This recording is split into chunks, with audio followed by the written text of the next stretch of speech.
Evelyn Hayes drove her car along the dark interstate, trying to push away the thought of how easily her husband, Rob, had dodged her farewell kiss. At 36, she had learned to recognize the feigned warmth in his voice without fail, but she was not always ready to admit it out loud. The September sun was slowly setting in the west. Evening was approaching, and Evelyn was lost in deep thought. "Mom, can I turn up the music?" Danielle asked softly from the back seat. Evelyn glanced at the rearview mirror. Her 10-year-old daughter was sitting pressed against the window, pensively watching the scenery flash by. Usually, after trips to the airport, the child would be chattering non-stop, recounting the planes she saw, the people who passed by, and making plans for their afternoon. But today, Danielle had been silent since morning. "Honey, is something wrong?" Evelyn asked, turning the radio volume down instead of up. Danielle flinched and quickly looked away. "No, Mom, everything's fine," she answered, but her voice trembled. "Danny, I can see you're upset. Did Dad say something?" "No, I'm just tired." Evelyn bit her lip. Rob had left for a week-long business trip, supposedly to Chicago for a meeting with construction equipment suppliers. He worked as a manager at a large firm, and these trips were a regular occurrence, happening almost once a month. Previously, he had always been calm about these trips. He would pack his suitcase slowly, check his documents, and joke with Danielle about what souvenirs he would bring home. But this time was different. He had been rushing since the morning, repeatedly checking the contents of his bag and nervously glancing at his watch. When they arrived at the airport, he had them drop him off right at the entrance, refusing to let them get out of the car, let alone come inside with him. "I don't like long goodbyes," he had said, kissing Evelyn on the cheek. "You should leave now before you hit traffic." At the time, his words seemed reasonable. Now, watching her silent daughter, Evelyn felt a growing unease. "Danny, if something is bothering you, you can tell me." The girl slowly turned and looked at her mother. Her eyes held a serious expression, one not suited for a 10-year-old. "Mom." Danielle hesitated, then fell silent. "Can we sleep somewhere else tonight?" Evelyn frowned. "Where? What do you mean?" "At Grandma Carol's, for example, or a hotel." "Danny, please explain to me. What is going on? You're scaring me." Danielle looked out the window again. The silence stretched for several seconds, and just as Evelyn was about to repeat her question, her daughter spoke, almost in a whisper. "I saw something. Something Dad did." Evelyn's heart pounded. "What exactly did you see? This morning, you were in the bathroom, and I came out of my room to get some water. Dad was in the kitchen by the table. He picked up your bottle of collagen, the one you drink every day." Evelyn gripped the steering wheel tighter.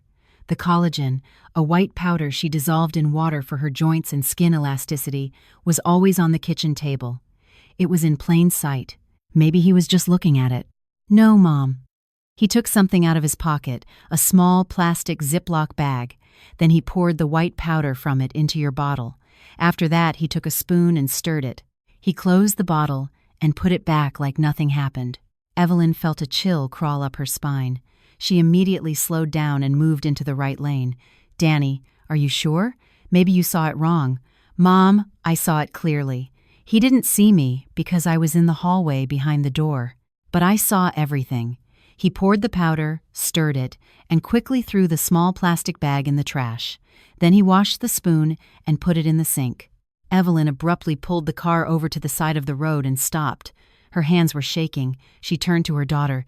"Danny, look at me. This is very important. Are you absolutely sure about what you're saying?" The girl nodded, tears streaming down her cheeks. "Mom, I'm scared. I don't know what that powder was, but it looked like Dad was doing something bad. He was looking around all strangely. And when I asked him later why he was in the kitchen, he said he was looking for the car keys, but the keys were on the entrance table. I saw them." Evelyn closed her eyes, trying to calm her breathing. Thoughts swirled in her mind, but one stood out above the rest. If her daughter was telling the truth, and she had no doubt Danielle would invent such a story, then Rob had mixed something dangerous into her collagen.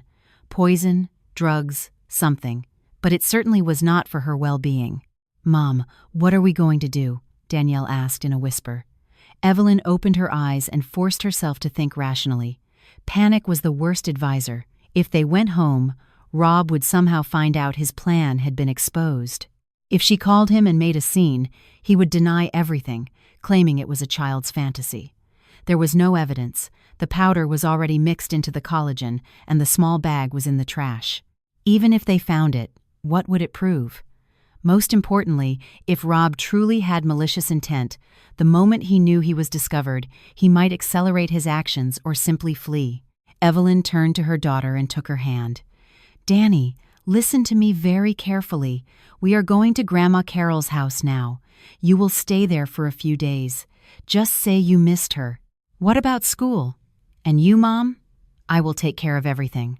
I'll call your teacher, and then I will handle this situation. But you have to promise me something. When Dad calls you, and he will definitely call, tell him that Mom got food poisoning and is in the hospital." Danielle's eyes widened. "What? Why?" "Just say I suddenly felt very sick, that I was taken to the hospital, and that you are at Grandma's house.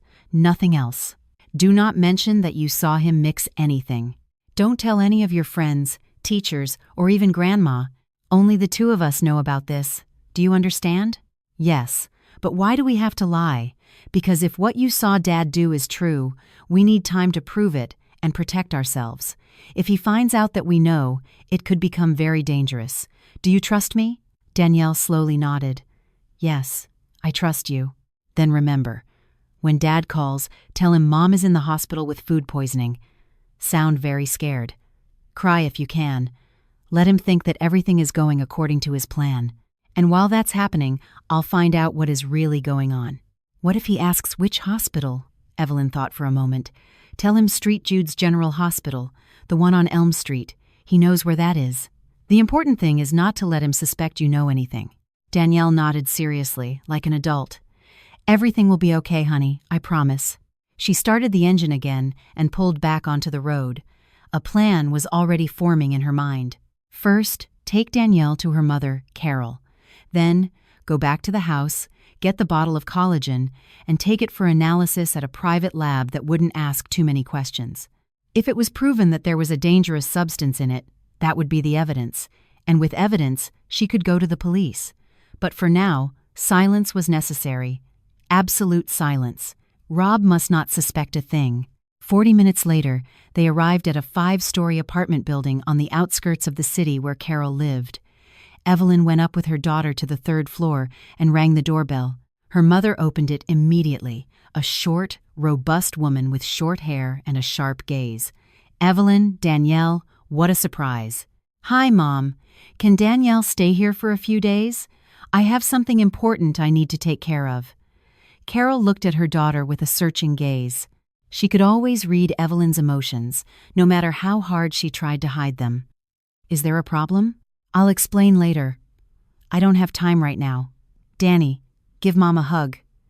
Danielle hugged her mother tightly, and Evelyn whispered in her ear, "Remember what I told you, and be good." "Yes, Mom."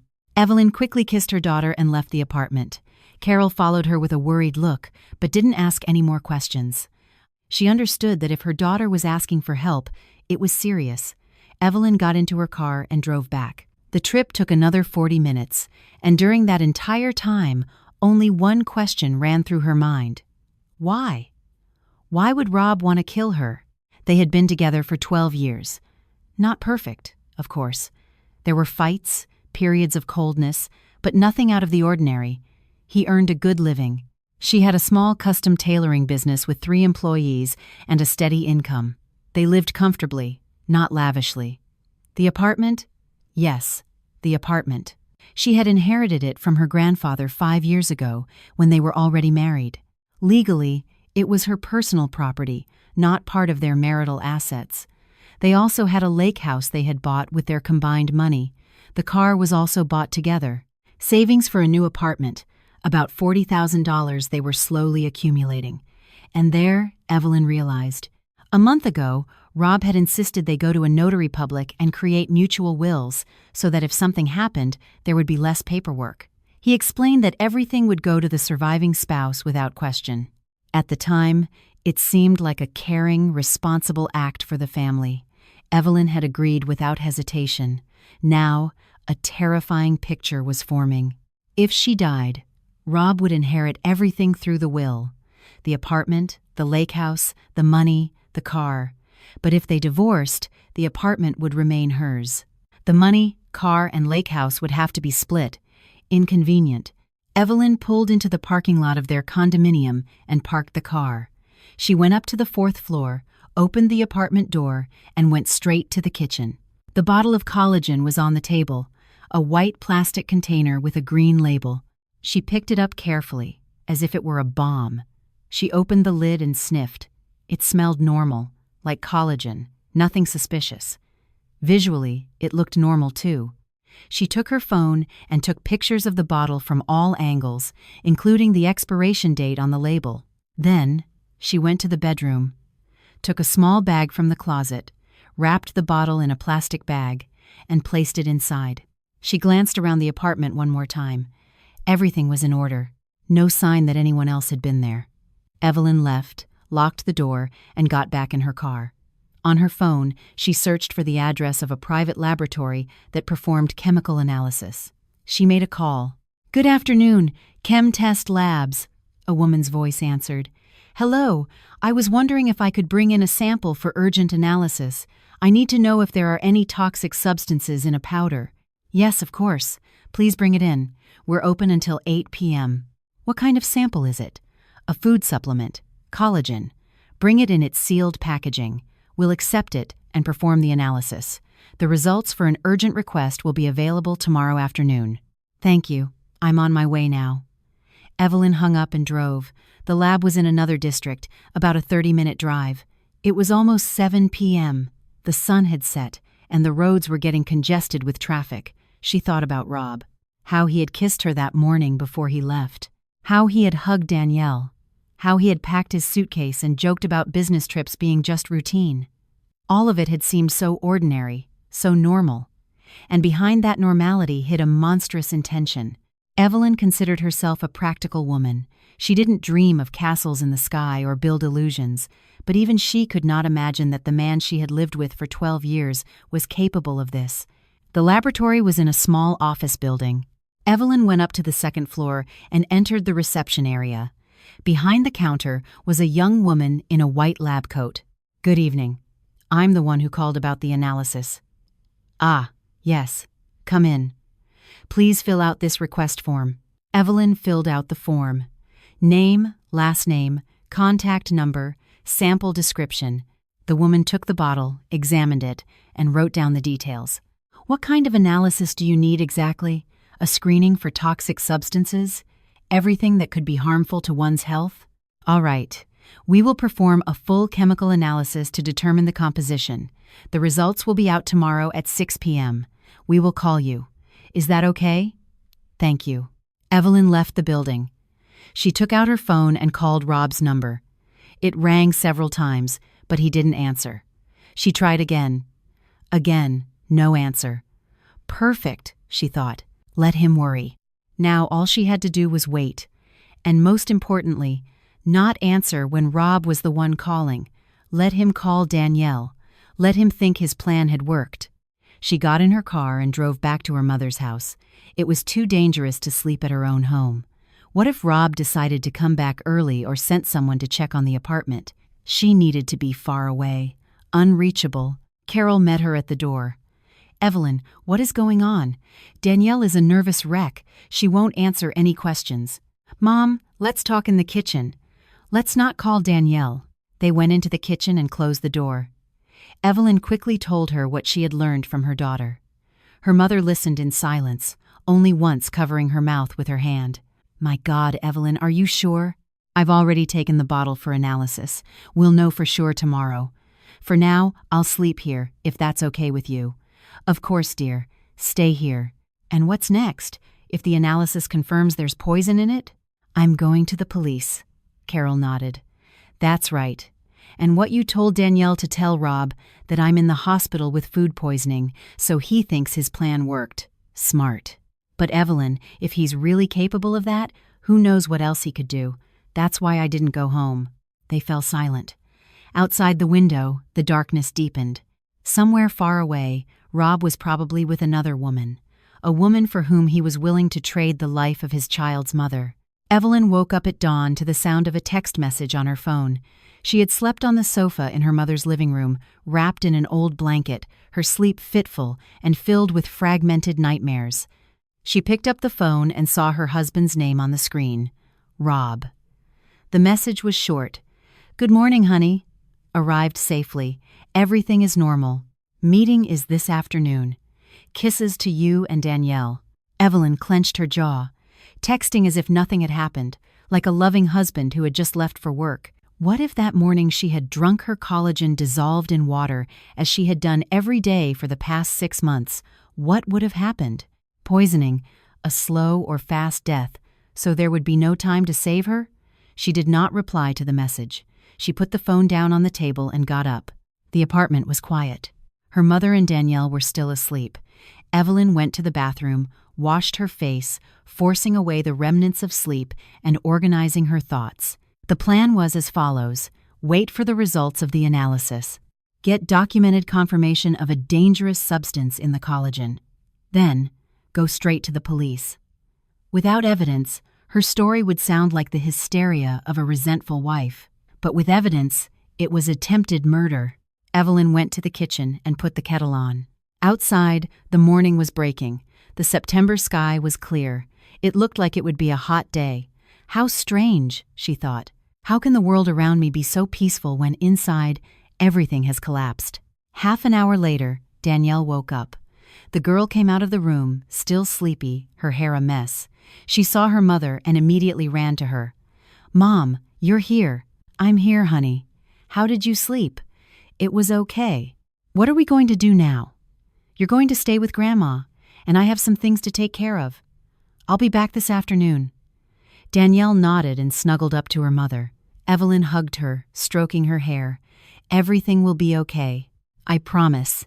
Carol came out of her room, already dressed and with her hair neatly combed. She had always been an early riser, even in retirement. The habit stuck. "Good morning. Let's have some breakfast." "Okay, Mom. Thanks." The three of them had breakfast: oatmeal and cheese sandwiches. Danielle ate quietly, looking at her mother. Evelyn tried to remain calm, but inside anxiety was boiling. Today, everything would be revealed. After breakfast, Evelyn got ready to leave. Carol saw her to the door. "Evelyn, be careful. If anything happens, call immediately." "I will, Mom. And Danielle and I will be fine here. Don't worry, she's a smart girl." "I know." Evelyn hugged her mother and left the apartment. She got in her car and drove to her house. She needed to pick up a few things: the apartment deed, their marriage certificate, the will, everything the police might need. As she was driving, her phone rang again. A call now, not a text. It was Rob. Evelyn looked at the screen and didn't answer. A minute later, he called again. She ignored it again. Let him worry. Let him think she wasn't answering because she was feeling sick or even unconscious. That was his plan, after all, wasn't it? Evelyn parked at her building and went up to the apartment. She opened the door and went inside. Everything was as she had left it yesterday. Evelyn went to the bedroom and took a folder of documents from the closet. The deed to the apartment she inherited from her grandfather. The will that she and Rob had made a month ago at the office of Notary Daniel Vargas. She opened the will and read the text again. "I, Evelyn Hayes, bequeath all my property, including real estate, money, and other personal belongings, to my husband, Robert Miller." Rob had made a similar will, leaving everything to her. Back then, it had seemed logical. If one of them died, the other would get everything without bureaucracy. Simpler, faster, more convenient, especially with a child who needed stability. Now, Evelyn understood it was a trap. Rob had prepared everything in advance. He knew the apartment was her personal property, not subject to division in a divorce.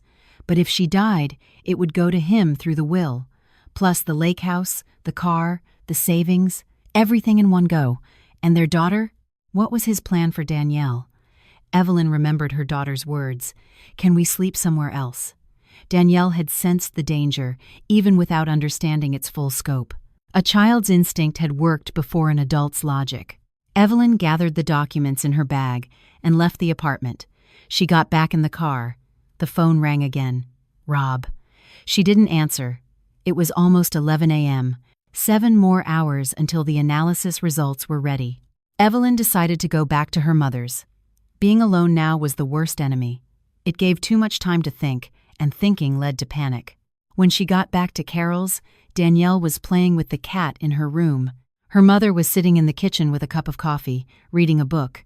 "You're back. Is everything all right?" "Yes. I got the documents.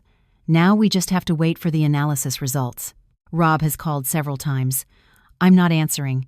And he hasn't called Danielle yet?" "Not yet." Carol put her book down and looked at her daughter. "Evelyn, I want to ask you something. Do you really think he's capable of this?" Evelyn slowly shook her head. "No, Mom, never. Our life was normal. Of course, we had disagreements, but nothing serious. He was a normal husband, a normal father. He would take Danielle to school, help with her homework, go with us to the lake house. I never noticed any signs. Do you think he has another woman?" Evelyn thought about it. In recent months, Rob had been working overtime more often, more business trips, but she had attributed it to a heavy workload. As a sales manager, seasonal spikes in activity were normal. "I don't know, Mom. Maybe. If he decided to kill, there must be a serious reason. Money is one thing, but people usually go to such extremes when someone else is involved. Then it's not just greed, it's calculation. He wants to start a new life without you, but with your assets." Evelyn nodded. The logic was cold. A divorce would mean splitting the assets and losing the apartment. A wife's death would mean getting everything, and he would be a poor, pitied widower, convenient, profitable, and horrifying. "Mom, what do you think would have happened to Danielle if his plan had succeeded?" Carol frowned. "Officially, she would go to her father. But I, of course, would insist on seeing her often. But it would be hard to prove anything. If an autopsy showed poisoning, they would start an investigation. But without direct evidence, he could blame it on an accident, a faulty product, anything." "Exactly. And who would prove that he was the one who put the poison in? They might even think I accidentally took the wrong thing myself, or that it wasn't poison, just an allergic reaction." Evelyn closed her eyes. How well planned was this? How cold was the calculation? It was clear this was not a spur-of-the-moment decision by Rob. He had planned it, prepared, chosen the right moment. The business trip was the perfect alibi, while his wife at home was dying of poison. A tragedy? An accident? Only Danielle had seen it all, a small witness who happened to be in the hallway at the right time. If it weren't for her, Evelyn would have drunk the collagen, and what? She would have felt sick. Would she have called an ambulance? Or would she have died too quickly for the doctors to arrive? Evelyn stood up and walked to the window. Outside, children were playing. Cars drove by. Normal life went on while, for her, everything she had believed in for 12 years had crumbled. "Mom, when do you think he changed? When did he become like this?" Carol shrugged. "Maybe he was always like this, just hiding it. Or maybe something happened. Something that broke him. People change, Evelyn, sometimes for the worse. I just don't understand. We were a family. We were making plans, saving for a new apartment. We wanted to get a mortgage in a few years to buy something bigger. How could he betray all of that? Money and passion do terrible things to people. If he really has a mistress, and she's young, beautiful, and promises a new life, men his age often lose their heads." Evelyn remembered that Rob was 39, a midlife crisis, an attempt to feel young again. She had seen stories like this among acquaintances, read about them online. A man leaves his family for a young mistress, abandoning his wife and children to start a new life. But usually, that ended in divorce, not murder. This meant there was something else. Perhaps the mistress wouldn't agree to be with a divorced man without an apartment and money. Perhaps she demanded a certain standard of living, and Rob understood that after a divorce, he couldn't provide it. Or maybe the mistress herself pushed him to this plan. Evelyn returned to the table and sat across from her mother. "I need to know who she is. If there is one, how will you do that?" "His phone. The police can check his texts, his calls. If there's a mistress, there will be traces. And even if he deleted everything, there are still records with the network provider. Call logs, text details. They can get that. Carol nodded. You're right. The main thing is to wait for the analysis results. Without that, all of this is pointless. They fell silent. Evelyn looked at the clock. It was noon. 6 more hours until the results. 6 hours of waiting that felt like an eternity. Danielle's phone rang in the other room.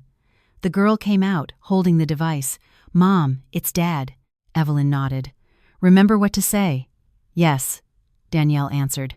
Hello, Dad. Evelyn couldn't hear what Rob was saying, but she could see Danielle listening, nodding, and then starting to speak in a trembling voice. Dad. Mom. She felt sick. They took her to the hospital. I'm at Grandma's. A moment of silence. Danielle listened, her face showing she was fighting back real tears. I don't know, Dad. Grandma said it might be food poisoning. She's in bad shape. The doctor said it's serious. Another pause. Danielle sobbed. St. Jude's General Hospital, on Elm Street. Dad, when are you coming home? She listened for another minute, then said, Okay, I'll wait for you. Bye. She hung up and looked at her mother. He said he's coming home right away. He's leaving this afternoon. Evelyn nodded. It meant he took the bait. He thought the plan had worked.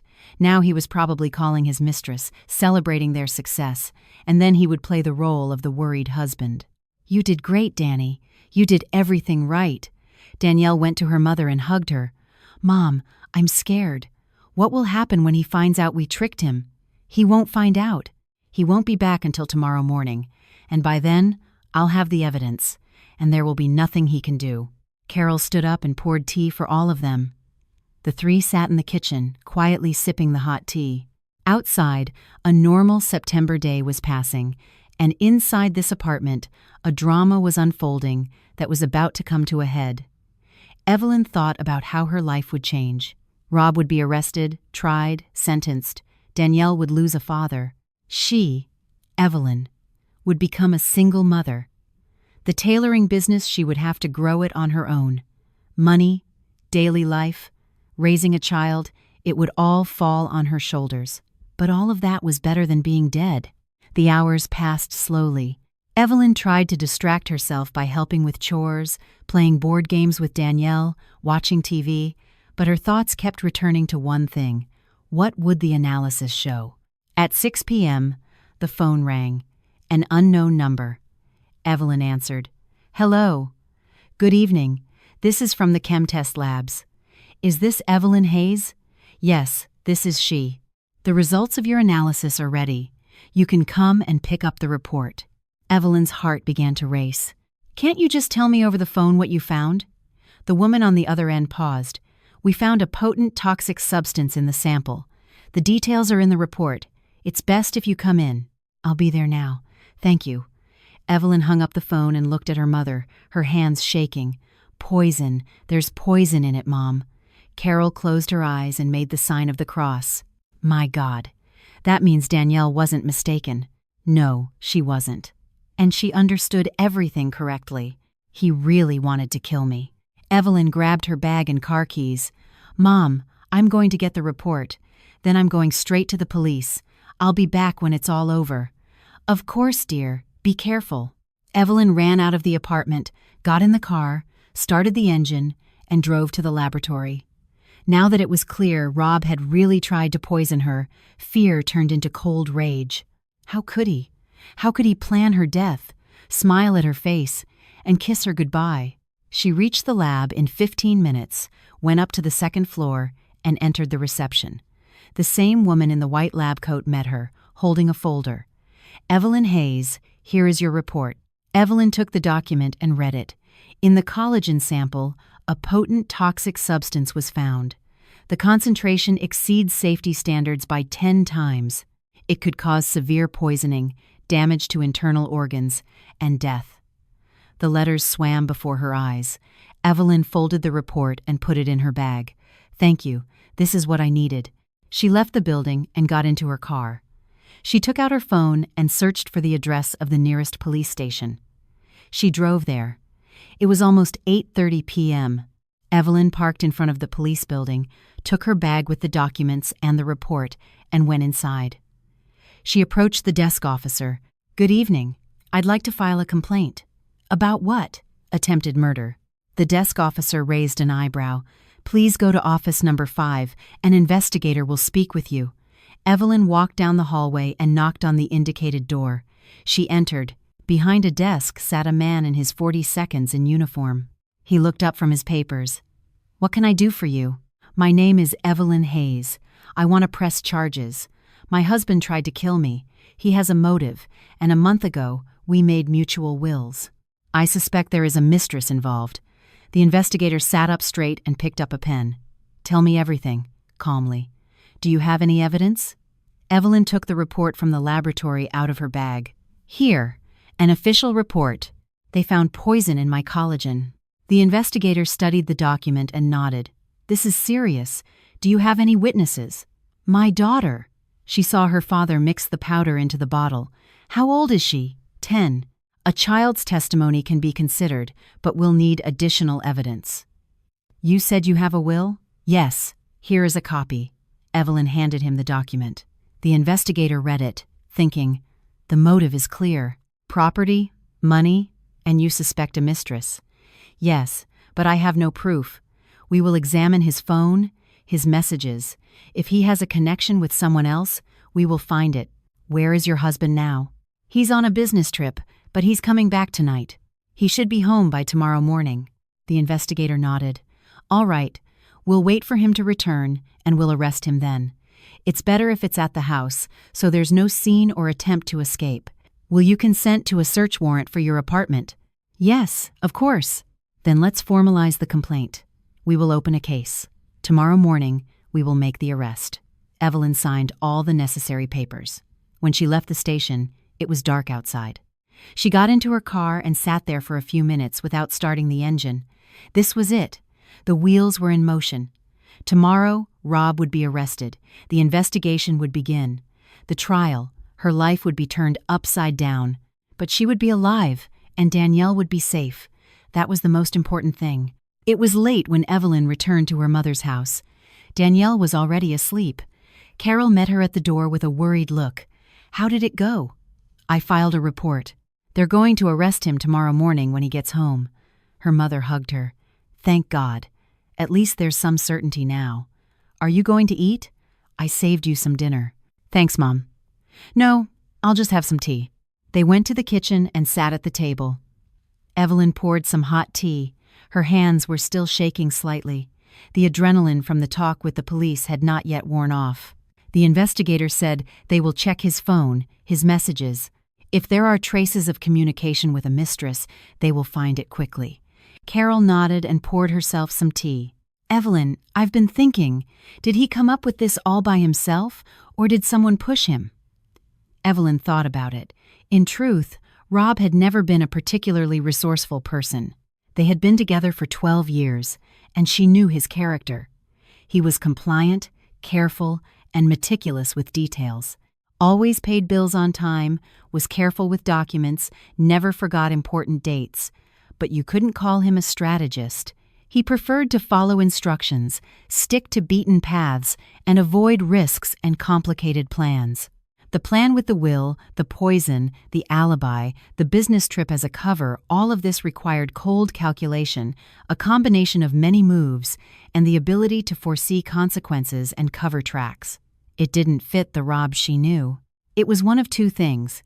Either he had seriously changed in the last year, becoming a different person, or, and this seemed more likely, someone had helped him devise this plan.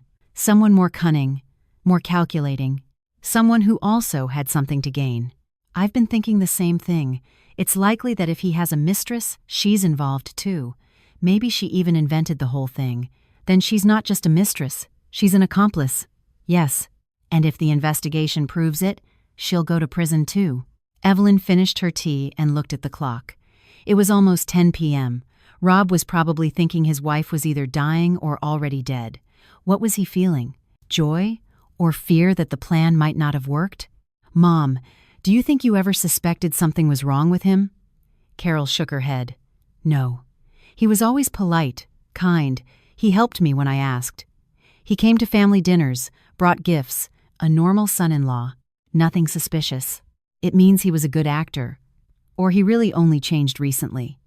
People can change quickly when they have a strong motivation. Evelyn finished her tea and stood up. I'm going to bed. Tomorrow will be a long day. Of course, dear. Go on. I made up the sofa for you. Evelyn kissed her mother on the cheek and went to the living room. She changed, lay down on the sofa, pulled up the blanket, and closed her eyes. Thoughts swirled in her mind, painting a picture of what would happen tomorrow. Rob would arrive home in a taxi. He would open the apartment door, go inside. Maybe he would call the hospital to ask about his wife's condition, or go there immediately. But either way, the police would be waiting for him. No, the investigator said it was better to arrest him at home. That meant they would be waiting in the apartment or near the entrance. He would walk in and be immediately arrested. Evelyn pictured his face in that moment. Shock, confusion, an attempt to feign innocence. He would deny it, of course, say it was all a mistake, that he did nothing. But the evidence was against him. She turned on her side and pulled the blanket higher. It was strange to think that just yesterday she considered Rob, her husband, the father of her child, the man she had lived with for 12 years. And now he was an enemy, someone who wanted her dead. Finally, Evelyn fell asleep. She slept for a few hours, a restless sleep filled with fragmented images. She was woken by the sound of her phone. She picked up the device. An unknown number. Hello, Evelyn Hayes. This is Detective Carter. We are on our way to your apartment. Your husband is scheduled to arrive at 8 a.m., which means he should be home around 9. Can you come to give a statement? Yes, of course. I'm leaving now. All right. We'll meet you at the entrance at 8:30. Evelyn quickly got up and dressed. Carol was already in the kitchen, preparing breakfast. Mom, I have to go, the investigator called. Eat something first. There's no time. Evelyn ran out of the apartment, got in her car, and drove to their home. On the way, she thought about how it would all happen. Rob would enter the apartment, and the police would be there. Arrest, interrogation, confiscation of his phone, searching for evidence. She arrived 5 minutes before the scheduled time. A police car was at the entrance. Next to it stood 2 men in plain clothes. One of them approached, Carter, the investigator she had spoken to yesterday. Evelyn Hayes, good morning. Good morning. We'll just wait for your husband and then make the arrest. Are you ready? I'm ready. They went up to the apartment. Evelyn opened the door and let the investigator and another officer in. Carter looked around. Where was the collagen you had analyzed? In the kitchen, on the table. They went to the kitchen. Carter took out a camera and took several photos of the spot where the bottle had been. All right, let's wait. The time passed slowly. Evelyn sat on the sofa in the living room. The investigator and his partner stood by the window, looking outside. At 9:05, a taxi pulled into the parking lot. Rob got out with a suitcase. That's him, Evelyn said softly. Carter nodded to his partner, who left the apartment and went downstairs. Evelyn heard the front door close, then footsteps, the sound of a key in the lock. The door opened. Rob entered the hallway, put down his suitcase, turned, and froze. Standing before him were Evelyn and the investigator. What? Evelyn? I thought you were in the hospital. Carter showed his badge. Robert Miller, Detective Carter. You're under arrest for attempted murder. Do you have any questions? Rob's face went pale. He looked at his wife, then at the investigator. This is a mistake. I didn't do anything. We'll find out. Come with us to the station. The second officer entered the apartment and handcuffed Rob. Evelyn looked at her husband and no longer recognized him. He was a stranger, a man who had wished for her death. Evelyn, tell them this is ridiculous. Rob tried to step toward her, but the officer held him back. I don't understand what's happening. You put poison in my collagen, Evelyn said coldly. Danny saw you, and the lab confirmed it. Rob froze. His expression changed from shock to fear. Danielle, what? No, I didn't. That's enough. Carter nodded to his partner. Take him away. Rob was led out of the apartment. Evelyn was left standing in the hallway, staring at the closed door. It was over. He was arrested. Carter approached her. Evelyn Hayes, we need to conduct a search. You can stay. The witnesses will be arriving. I'll stay here. The investigator called 2 more officers and invited 2 stunned neighbors to act as witnesses. The police began to inspect the apartment. Evelyn sat in the living room and watched. They checked closets, drawers, looking for traces of the crime. In the kitchen trash, they found the empty Ziploc bag, the very one Rob had used to pour the powder. Carter carefully placed it in an evidence bag. Then they took Rob's phone from his bag by the door. Carter turned it on and began to examine the messages. Evelyn saw his brow furrow. There are texts here from an Aubrey. A lot of messages over the past few months. That must be her. We'll send the phone for forensic analysis. We'll recover any deleted data. If there's anything incriminating, we'll find it. The search lasted for almost 2 hours. When they were finished, Carter approached Evelyn. We're taking the phone, documents, and a few other items for analysis. We'll need you to come to the station to give a formal statement, either today or tomorrow. Okay, I'll come. The investigator left. Evelyn was alone in the apartment. The silence was heavy. She went to the kitchen, sat at the table, and looked at the spot where the collagen bottle used to be. If it weren't for Danielle, she would be dead now, or fighting for her life in a hospital. The phone rang. It was her mother. Evelyn, how are you? He's been arrested. They took him to the station. Thank God. How are you? I'm okay. Tired. I'm coming over now. Danielle is worried. Okay, dear. Evelyn grabbed her bag and left the apartment. She locked the door, went downstairs, got in her car, and drove to her mother's house. Danielle met her at the door. Mom, did they catch him? Yes, honey. They caught him. The girl hugged her mother and cried. Evelyn stroked her head, fighting back her own tears. It was over. They were safe. The next day, Evelyn went to the station for her official testimony. Danielle stayed with her grandmother. The child had been through enough stress. Detective Carter met her in his office. On his desk were documents, printouts, and photos. Please have a seat, Evelyn Hayes. We need to record your official statement. Tell me, do you know an Aubrey Wallace? No. I've never heard that name before. We've examined your husband's phone. There's an extensive message history with her over the last 8 months, and some deleted messages that we recovered through the network provider. Carter turned a laptop toward Evelyn. On the screen were screenshots of their conversation. Evelyn began to read, and with each line, her chest tightened with anger and pain. Aubrey, Rob, is it almost time, darling?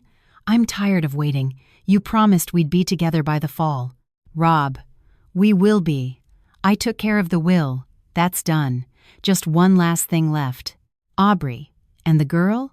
Are you sure she won't be a problem? Rob, she'll stay with her mother for a while.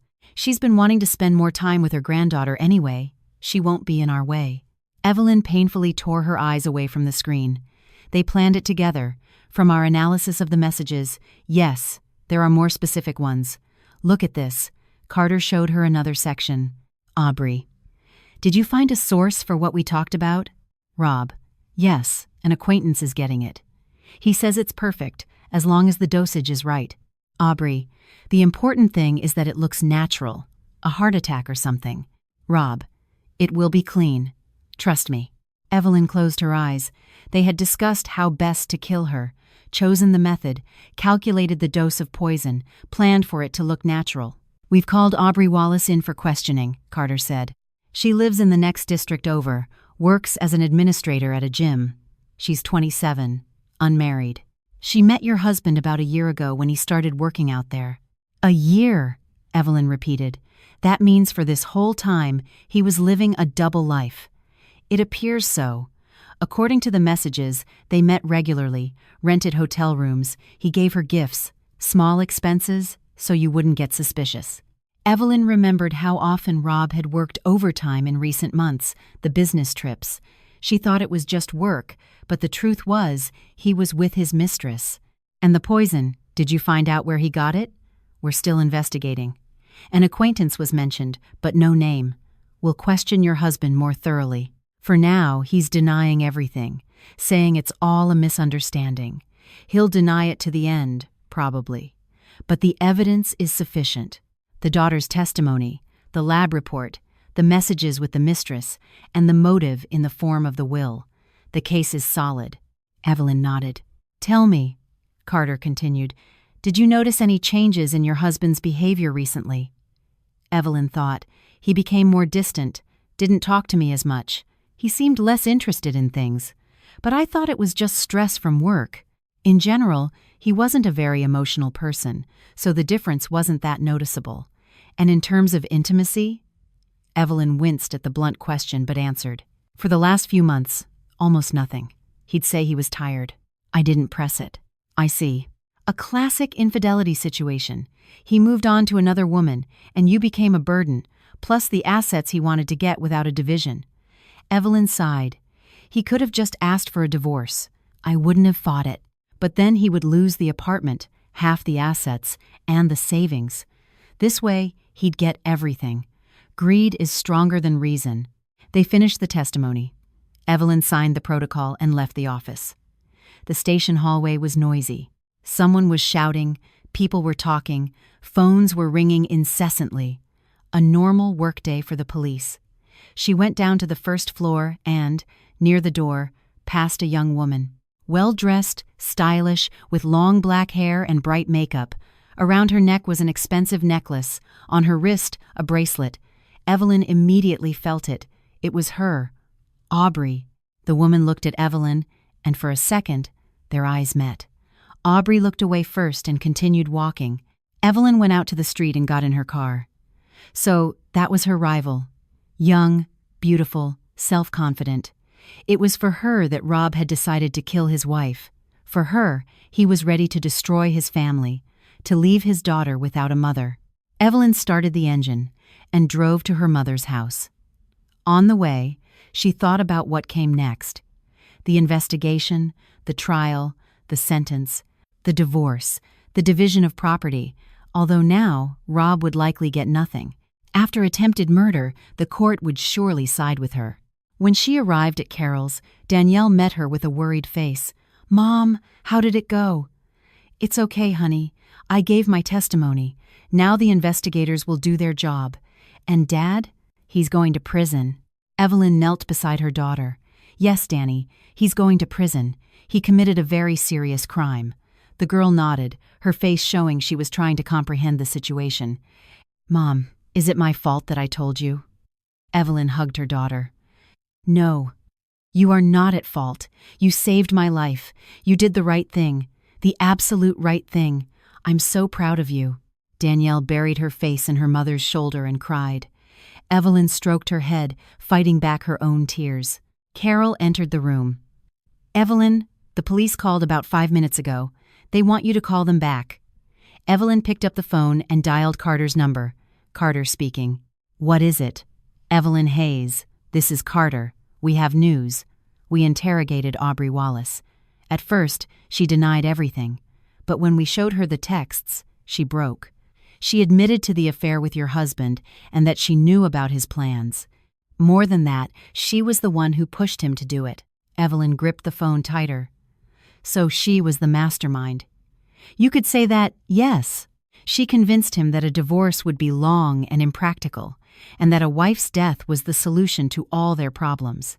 She was even the one who found the person to get the poison. Who? A Victor Torres, also a trainer at that gym. He used to work in a chemical lab, had access to chemicals. We've arrested him, too. He also confessed. Evelyn closed her eyes. So it was a whole group. Aubrey planned it, Victor got the poison, and Rob executed it. What will happen to her now? She's been issued a hold departure order. She cannot leave the city until the investigation is over. Then, a trial, and she will face sentencing as an accomplice. Okay, thank you for the update. Evelyn hung up the phone and told her mother the news. Carol shook her head. Look at people. Young, beautiful, but with a rotten soul. Money, Mom. It does terrible things to people. That night, Evelyn tried to sleep, but her thoughts wouldn't leave her alone. She thought of Rob, how he was now, sitting in a cell. Did he regret it, or was he just angry that the plan had failed? She thought of Aubrey, sitting at home, forbidden to leave, probably already planning how to evade responsibility. She thought of Danielle, who now had to live with the knowledge that her father was a murderer. She thought of herself, of how to rebuild her life. She only fell asleep at dawn. when the first rays of sun peeked through the curtains. 3 days had passed since Rob's arrest. During that time, Evelyn had been living at her mother's, not daring to return to the apartment. Everything there reminded her of her former life, when she still believed in her family. On the 4th day, Detective Carter called. "Evelyn Hayes, we need to meet immediately." "Is there a problem?" "Yes. Aubrey Wallace has disappeared." Evelyn arrived at the station in half an hour. Carter met her with a grim face. She violated her hold departure order. Yesterday afternoon, she was supposed to show up for questioning. She didn't come. We sent a patrol to her house. No one was there. The neighbors said they saw her this morning with a suitcase. So she ran away. It seems so. We're checking CCTV at stations and airports, but so far, no trace. Evelyn sank into a chair. How could she do that if she had a hold departure order? The HDO is not an arrest. We couldn't hold her without sufficient grounds, and she took advantage of that. And now what? We'll declare her a wanted person, but if she's already left the city or the country, it will be difficult to find her. Evelyn clenched her fists. So this woman who helped plan a murder will just get away with it? Escape punishment? How did she get out? We didn't confiscate her passport. We just required her not to leave the city. She could have had another passport. Carter opened a folder. We've been investigating her background. Aubrey Wallace is not who she says she is. She changed her name 5 years ago. She used to be Alicia Sanchez, and she has a record for fraud. What? Yes. She would swindle men, gain their trust, and then take their money or property and disappear. She served 2 years of probation, then changed her documents and started over. Evelyn felt a chill inside her. So Rob wasn't the first. Based on our investigation, no. We found 2 other men who filed complaints against her. One lost his apartment, another a large sum of money. In both cases, she got away with it because fraud is hard to prove. On paper, everything looked like a voluntary gift, Evelyn thought. So Rob fell into the hands of a professional con artist. She specifically targets men with money or assets, gains their trust, manipulates them, and then takes everything and disappears. But this time, she crossed a line, Carter continued. Murder is not fraud. It's a serious crime. That's why she ran. Do you think she acted alone? Or did someone help her? Carter nodded. We checked her calls over the last few days. She was in active contact with a Julian Croft. He's a 40-year-old businessman, owns several companies, lives in New York but is often abroad. And what's his connection? It turns out he's known Aubrey for 6 months. They met regularly. He gave her gifts, paid for her trips. And yesterday, he helped her escape. How? He drove her out of the state in his car. From there, they flew to Turkey together. He has property there. By now, she's probably there. Evelyn closed her eyes. So, while Aubrey was having an affair with Rob and planning a murder, she had a backup plan. A rich lover who, if needed, would help her hide. She deceived them all. You could say that. She's a professional. Knows how to manipulate, plan, find a way out. Your husband was just one of her victims. And this Julian, will he be punished for being an accomplice? When he returns, he will be questioned, but it will be difficult to prove he knew about the crime. Evelyn stood up and walked to the window. Outside was a normal city view. People were walking, cars were driving, life was going on. So she won't be punished, not necessarily. We've put out an international warrant for her arrest. If she tries to return to the U.S. or go to a country with an extradition treaty, she will be arrested. But if she stays in Turkey or goes to a country without such an agreement, it will be difficult to bring her to justice. Evelyn returned to the table. And Rob? What about him? He's giving his testimony. He has confessed completely. He says Aubrey convinced him it was the only way, that after your death, they would start a new life, buy a house, get married. He believed her. Fool, Evelyn said softly. Yes, but that's no excuse. He consciously committed a crime. The analysis confirmed the poison was a lethal concentration. If you had drunk it, you would have had almost no chance of survival. Evelyn shook her head. So Rob really wanted to kill her. Not just scare her, not just make her sick, but kill her. What sentence is he facing? For attempted murder, up to 15 years. Considering his confession, cooperation with the investigation, and the fact that the crime was not completed, he will likely get around 10 years. 10 years. Danielle will be 20 when he gets out. Evelyn will be 46. He asked me to tell you he's sorry, Carter added. Evelyn smiled bitterly. He's sorry, of course, because he got caught. If it weren't for Danielle, he would be free now, and I would be in a grave. Carter fell silent. Evelyn picked up her bag. What should I do now? File for divorce.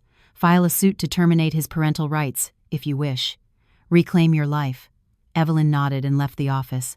She got in her car and sat there for a few minutes without starting the engine. Aubrey escaped. Rob in prison. A life destroyed. She drove to her mother's house and told her the news. Carol shook her head. Women like that always find a way out. No conscience, but plenty of cunning. She used Rob and then threw him away. Of course, it was his money she wanted, not him. When the plan failed, she found a new sponsor and left, a classic con artist. Evelyn went to Danielle, who was doing homework in her room. Danny, we need to talk. The girl put down her notebook. What is it, Mom? Dad is going to prison for a long time. We're going to get a divorce. We're going to start a new life. Just the two of us and Grandma. Danielle nodded. I understand. And that woman? She escaped to another country. They're looking for her. But it might take a while. Is she a bad person? Yes, Danny. A very bad person. She tricks people for their money. And she tricked Dad, too. Danielle thought for a moment. Mom, did Dad ever love us? Evelyn sat down next to her daughter. Maybe once, in his own way. He loved us, but he made a very bad choice. He believed the wrong person and did a terrible thing. Now he has to pay for it. And will we forgive him? Evelyn sighed. I don't know, Danny. Forgiveness is hard. Maybe someday. But for now, we just need to move on and be happy without him. Danielle hugged her mother. Okay, Mom. I'll try. Several months passed. The investigation was completed, and the case went to court. Evelyn finalized the divorce in absentia. She had no desire to see Rob again. The court delivered its verdict: 10 years in a maximum security prison. Rob did not appeal. He admitted his guilt in full. Aubrey was never found. She had simply vanished abroad. Julian Croft received probation for obstruction of justice, but remained free. Victor Torres, the trainer who had procured the poison, received 7 years, less than Rob because he was not the direct perpetrator. Evelyn moved back into their apartment. The first few days were hard. Every corner reminded her of the past, but slowly she began to reclaim the space. She renovated the bedroom, rearranged the furniture, threw out Rob's things. The tailoring business continued to operate. Her 3 employees supported her. Orders were plentiful, and income was stable. Evelyn even began to think about expanding the business, maybe hiring another tailor, opening a small shop next to the workshop. Danielle was seeing a therapist. It was difficult at first. The girl blamed herself for her father being in prison. But the therapist helped her understand that she was not at fault, that she had done the right thing and saved her mother. Carol moved in with them. Evelyn had suggested it, and her mother had agreed. Now the 3 of them, 3 generations of women, lived in that apartment, supporting and helping each other. One evening, Evelyn was sitting in the kitchen with a cup of tea. Danielle was asleep. Carol was watching TV in the living room. It was quiet and peaceful. Evelyn thought about how much had changed in the past few months. She had lost a husband, illusions, faith in a happy family, but she had gained something else. Self-confidence, an understanding of her own strength, a closer bond with her daughter and mother. Her phone vibrated on the table, pulling Evelyn from her thoughts. She picked it up and looked at the screen. A message from an unknown number. Evelyn frowned and opened it. Evelyn, it's Rob. I'm writing through an acquaintance because my phone was confiscated. Please forgive me. I was a complete fool, an idiot who believed sweet words and promises. Aubrey deceived me, used me, and then threw me away like trash. I lost everything. You, Danielle, our home, my freedom, my future, everything that mattered, I destroyed with my own hands. Forgive me, if you can. I know I don't deserve it, but I had to say it. Evelyn read the message twice, slowly, thinking over each word. Then she stared at the screen for a long time, feeling a mixture of conflicting emotions warring inside her: pity, anger, disappointment, exhaustion. Rob was repentant, perhaps sincerely. But did that change anything? Did it bring back the months of fear and pain? Did it erase the fact that he had planned her murder? Evelyn placed her finger over the reply button. Then she changed her mind and deleted the message. She didn't answer. She didn't write a single word. Forgiveness might come someday, years from now, when the pain had faded and she could look at it all from a distance. Maybe. But right now, she didn't need it. Right now, she just needed to live, to build a new life, to be with her daughter, and not to look back at the ruins of the past. She finished her tea, washed the cup, and placed it in the dish rack. She walked down the hallway and peeked into Danielle's room. The girl was sleeping soundly, hugging her favorite stuffed animal. Evelyn adjusted the blanket, kissed her daughter, and quietly left the room. She changed into her pajamas, lay down in bed, and pulled up the covers. Outside the window, the city night was noisy. Cars, music, the voices of passers-by, the normal life that never stopped for a minute. Evelyn closed her eyes. Ahead, there was a lot of work, a lot of plans, a lot of uncertainty. But the most important thing was that she was alive. Her daughter was by her side, and they were both safe. And that was more important than anything else.